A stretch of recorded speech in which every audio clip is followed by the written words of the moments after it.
नमस्कार, मी सूरज पवार, कुलाबा न्यूज 24 मध्ये तुमचं स्वागत करतो. आज माझ्यासोबत ग्लोबल पॅरेंट्स टीचर असोसिएशनचे अध्यक्ष रोहित दंडवते सर आहेत. खरं तर सरांनी HFSS म्हणजे हाय फॅट, शुगर आणि सॉल्ट पदार्थांना शाळामध्ये बंदी करण्याबाबतचं एक परिपत्रक शालेय क्रीडा विभागाला दिलं होतं. त्याचबाबत सरांचं आज आपण म्हणणं नेमकं काय आहे, त्यांची तक्रार काय, आज आपण जाणून घेणार आहोत. सर, सर्वप्रथम मी कुलाबा न्यूज 24 मध्ये तुमचं स्वागत करतो. धन्यवाद. सर्वप्रथम मी सांगू इच्छितो की मी आज ही मागणी नाही केली आहे. ही 8 मे 2017ला परिपत्र निघालेलं आहे की प्रत्येक शाळेला देण्यात आलं होतं आणि हा केंद्र सरकारचा नियम आहे. पण हे मुळात कसं हे जे परिपत्र काढल्यानंतर पण इम्प्लिमेंट काहीच होत नव्हतं. अनेक शाळेमध्ये तर आम्ही पाहतोय की तिथे जंक फूड डे पण साजरे करतात. तर आपण मुलांकडून जंक फूडपासून वाचवतोय सगळं काय. आता त्याच्यामुळे दातांचा त्रास आहे, मधुमेहाचा त्रास आहे, कॅन्सरसारख्या सगळ्या गोष्टीचा त्रास होतोय. तरी पण शाळा का करते काय कळत नाही आहे. की ते इझिली आता त्यांच्या जे कॅन्टीन्स आहेत, मग ते पिझ्झा, बर्गर हे ते वगैरे आपण भले किती मुलांना टाळतोय की बाबा त्या तिकडे जायचं नाही. मग या शाळा सवय लावतायत. हे अनेक पालकांच्या माध्यमातून किंवा अनेक ज्या आमच्या जे मेंबर्स आहेत त्यांच्या ज्या विद्यार्थ्यांच्या मार्फत अनेक तक्रारी आल्या होत्या आमच्याकडे की हे शाळेमध्ये हे कसं अलाउड आहे का काय काय. त्याच्यानंतर आमच्या असोसिएशनने या सगळं रिसर्च केलं काय आहे काय नाही. त्याच्यानं आम्हाला परिपत्र मिळालं की केंद्र शासनाने परिपत्र ऑलरेडी काढलेलं आहे, पण त्याची शिक्षण विभागामार्फत अंमलबजावणी होत नाही आहे.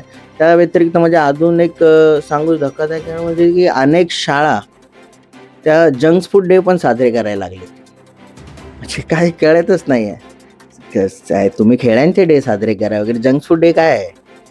हे कुठे म्हणजे शाळा मुलांना काय मला काय कळत नाही की एका कंपन्यांबरोबर त्यांचं काय टायअप आहे की काय, की त्यांना ते चॉकलेट खाण्याची सवय लागू दे किंवा बर्गर, पिझ्झा खाण्याची सवय लागू दे. तर हे आम्हाला खरं आम्हाला शंका वाटते की शाळेंचं या कंपन्यांबरोबर काही टायअप असेल.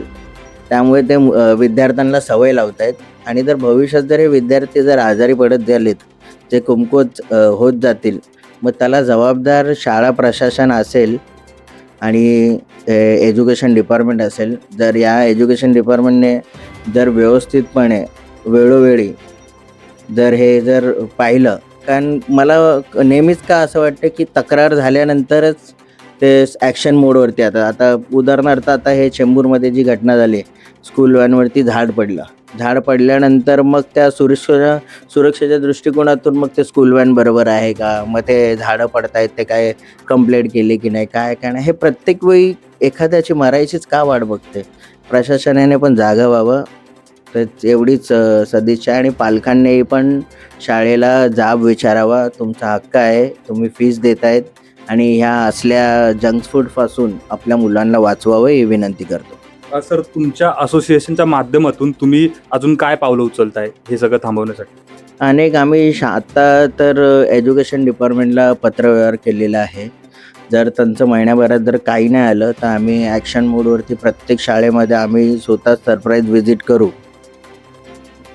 पालकांना सोबत घेऊन काय काय नाही. आणि अनेक पालकांच्या जर तक्रारी असेल तर पुन्हा पोलीस स्टेशनला FIR वगैरे पण करू. ह्या GRच्या अंतर्गत कठोरात कठोर कारवाई करण्यासाठी आम्ही पुढे पावलं उचलू.